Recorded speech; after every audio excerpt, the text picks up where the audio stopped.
Hands don't work on Sunday. I still remember the first time I truly noticed Tom Selleck, tall, calm, and carrying himself with an effortless kindness that made him feel less like a television star and more like someone you could actually know. Years later, rewatching Magnum P.I., that same feeling returns. Thomas Magnum never feels like a role being performed. He feels like a real man living his life in front of the camera. Even John Hillerman, who played Higgins, once said that Selleck was not acting at all. Ironically, that natural style almost doomed the show in its earliest days. One of the greatest surprises behind Magnum P.I. was Higgins himself. To millions of viewers, he seemed like the perfect English gentleman, strict, polished, and unmistakably British. Yet John Hillerman was born and raised in Texas.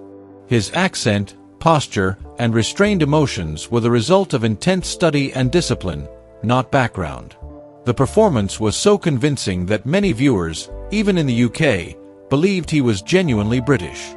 That success, however, also trapped Hillerman in the shadow of the role, making Higgins both his greatest triumph and his greatest limitation. Few fans realize how close Magnum P.I. came to disappearing before it truly began. Originally developed for ABC by legendary producer Glenn A. Larson, the series was cancelled before it even aired as part of a network reshuffle. ABC later paid dearly for that decision when its ratings collapsed. CBS picked up the show instead, and television history changed forever. Magnum P.I. went on to become one of the defining series of the 1980s.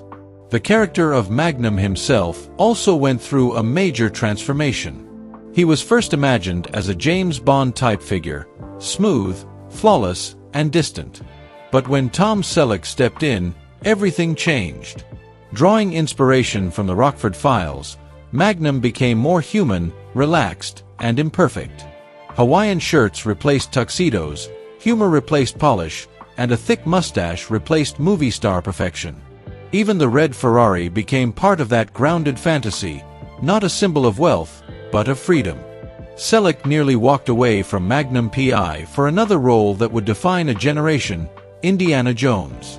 He was cast and even passed screen tests, but contractual obligations forced him to decline. The role went to Harrison Ford, and Magnum remained. In hindsight, it feels right. Magnum was never meant to be fearless or unstoppable. He hesitates, doubts, and shares quiet looks with the audience, breaking the fourth wall in a way that felt intimate rather than theatrical. That connection helped Magnum P.I. build a world that felt alive. Running jokes, unpaid debts, familiar arguments, and even the silent menace of Zeus and Apollo made the show feel like a family rather than a formula. Violence was also handled differently. Magnum rarely killed anyone, reflecting his experience as a Vietnam veteran and the emotional weight that came with it. This restraint made him stand apart from other action heroes of the era. Hawaii itself became an accidental star. Chosen for practical reasons after Hawaii 5-0 ended, the islands quickly became the soul of the series. Real locations like Robin's Nest gave the show a warmth and authenticity that could never be recreated on a soundstage. Even after the estate was demolished years later, it lives on in television history. Magnum P.I. was more than a detective show. It was a feeling, a lifestyle, and a quiet invitation to ride along. If you enjoyed this deep dive into the hidden history of Magnum P.I., make sure to like the video, share your memories in the comments, and subscribe to Hollywood Bulletin for more untold stories from television and film, and don't forget to press the bell icon so you never miss an update.